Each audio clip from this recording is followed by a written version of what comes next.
Thank you for joining us for this North Metro TV Local Decision Candidate Spotlight. I'm Ben Hale, sitting down with Rhonda Sivaraja. Rhonda, thanks for being here, first of all, and you're running for re-election in District 6 of Anoka County for the Anoka County Board of Commissioners. And how many elections is this for you now in Anoka County? We've done this a number of times. Right, I was first elected in 2002 with that election, and so I've had a number since then. Yeah, so a lot of things have changed over your time on the board. You've gone from, being kind of a lone voice on the board to now being the chair of the board for the past several years. It's been quite a journey, I would say, so far. It certainly has. I did start out as kind of the lone conservative voice on the county board, and after the 2010 election, the board changed significantly. And so in 2011, I was elected by my peers to serve as chair of the board and have been elected each year since that to continue to serve as chair. So certainly very honored to be able to do that. I always say doesn't mean that I have a stronger voice. We all hold the same election certificate, so our vote is equal, but certainly appreciate the fact that they have the confidence in me to take on that role. Mm-hmm. Now, a few times throughout your tenure, you have aspired to think about running for and run a couple times for a higher office, but you're back again running for the county. Is this where you want to be now at this point? Do you think this is the spot for you? I really do. The first time I ran with Marty Seifert for lieutenant governor, and certainly was quite an honor to be asked to run with him. And I had interest in that because the way that he thought about the position was very different than the way you sometimes think of that position. It was really more of a partnership in working together in moving forward some of the important items for the state. And so I felt as though maybe I could make a difference on a statewide level, just like I've been able to do at the county level, and certainly took a run for Congress as well. And with everything happening, I say sometimes there are great blessings in disguise that I was not successful in that venture, but I love what I'm doing at the county level. I think this is definitely the spot for me. I feel like it can have a huge impact. I'm 1 out of 7. And I love the variety, I love the challenge. Every day is different. I never know what to expect. And I get to impact such a wide breadth of different areas throughout the county government and the community. Now, often people will just, come up to other people and say, "How are you doing?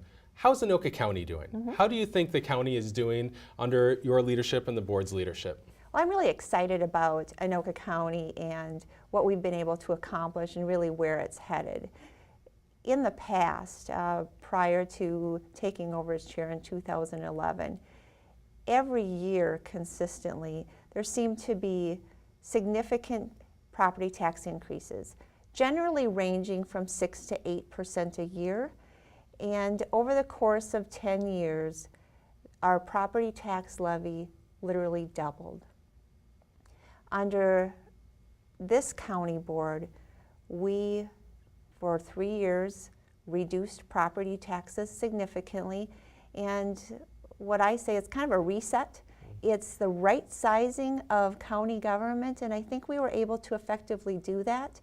And so now we're just kind of on a very level, steady path, stable path moving forward. And really proud of that, because taxpayers just over these past few years have an additional $43 million in their pockets that they didn't have before.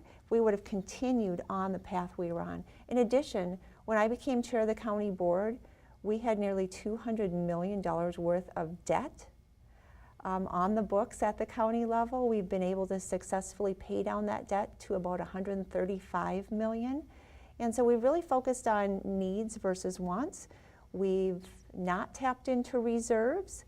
We've actually increased our rating, if you will, from what was called stable before to strong.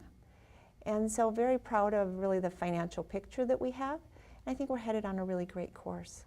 Do you think with those reductions in property taxes and kind of that leveling off, as you described it, you're still able to deliver the services that the county residents depend on or expected or were used to from the county? Absolutely. We did not cut any programs. In fact, over the past several years, because of all the state changes with child protection and some of the other areas, we have actually added staff within those particular areas in order to continue to deliver high quality services. But we've been able to not only gain efficiencies by implementing lean business practices and kind of that continuous improvement throughout county government. I think we really helped to shift the culture. So people are always looking at innovative ways of doing business. But then also by paying down the debt. At one point in time, annually, we were paying about $20 million worth of debt was the payment. Now our payment's down to about $14 million. That frees up additional dollars to be able to really focus on delivering those core services that people depend upon. You got a big project done on Highway 10 at the Armstrong Boulevard interchange. What's next in terms of some moving people on Highway 10 across this county? It's still an issue, but you got one done. What's next there for the county? Yeah, so really the next issue is the Fair Oak Thurston area. That's really where the bottleneck takes place. You know, this last legislative session, we were this close to getting more funding. In fact, for Highway 10, there was about $18 million designated so that we would have been able to design and engineer the entire corridor so that it would be ready to go in applying for other funds. Unfortunately, we know in the last few minutes of session that didn't come to fruition, but we will be back working very hard with our legislators to try to secure funding for Highway 10 because it definitely is the greater Minnesota gateway, as we call it. There's not a person in the state of Minnesota who probably has not been stuck on Highway 10 on a Friday afternoon or a Sunday evening coming home from the cabin. Now that's one side of the county. Right. Your district's on the other side of the county, and I know you are concerned with the county as a whole, but in your district specifically, are there needs, maybe transportation or otherwise, things that you're looking to accomplish? Sure. So for me right now within my district, my number one priority is the interchange at 35 and 97 between Columbus and Forest Lake. That interchange is structurally deficient and it's capacity deficient. It was built in the 1960s. It suffers from something called black bar where there are literally chunks of concrete squelling off of it. MnDOT's plan is to essentially rebuild it the size that it is today with some turn lanes, and originally they were just going to tear down the whole bridge. That would require an 18-mile detour, which would be devastating not only to the businesses, to public safety, but to schools as well, just transporting kids back and forth. So we have been working really hard to secure funds for that project because we think it's important to build a two-lane bridge, then tear down the bridge, then build another one next to it and kind of put it together. So we can really meet the needs not only of today, but moving into the future, because we all know once you touch an interchange project like that, it's going to be at least 50 years before anyone goes back to do something else.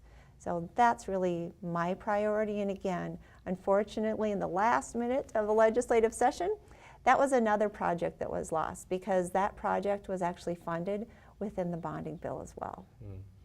Talk a little bit about how you do have to work with the different levels of government, you know, all the way up to the federal level. I mean, I know the county commissioners are out in Washington, D.C. at times, working on getting funding for projects all the way down to the local level at the city halls. So you kind of have a position that kind of has to flow between them all and bring things into the county.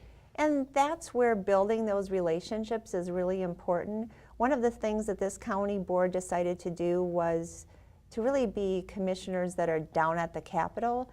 We do still have lobbyists, but we also try to spend as much time at the Capitol as possible so that we can be telling the story, we can be advocating for the projects that are important to the communities and really building those relationships So we do that at the state level, whether it's on human services issues or transportation issues, really the whole myriad of issues that county government's involved with. But then at the federal level as well. We have great relationships there with our federal representatives as well. You know, Senator Klobuchar was very instrumental in helping us to get the Tiger funding for the Armstrong interchange. And it was really her advocacy that pushed that forward. And it was really based on meeting with her and having those conversations and really bringing the community together behind that important project. So you know, that's an example. We've been working with Congressman Emmer as well on trying to secure funding for the interchange up in Columbus.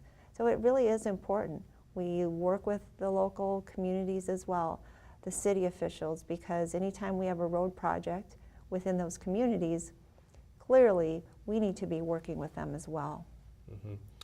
How do you work to stay in touch with those that you represent? Mm-hmm. How do you communicate with people? How do you work to not be isolated in your work and stay in touch with your constituents? I think that's the great thing about local government is that, you know, I live in the community that I represent. I mean, I think that's really important. You need to be there. I mean, I run into people in the grocery stores. I'll run into people in the stores. My kids always tease me. We can't go in and out of a store quickly. There are many times where I go in and I think I'm going to grab something and I'm there for an hour because I run into people and they'll ask me questions. They'll approach me and bring up concerns. So really keep in touch that way.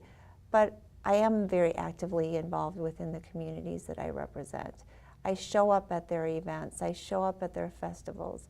I try to show up at some of their city functions as well, so that I am there and available. I also make sure that I have a Facebook page. I communicate via Twitter and Facebook, various updates, things that are happening within the county that I think my constituents need to know about. Why should someone vote for you? I think that I have really accomplished leadership and I have delivered real results.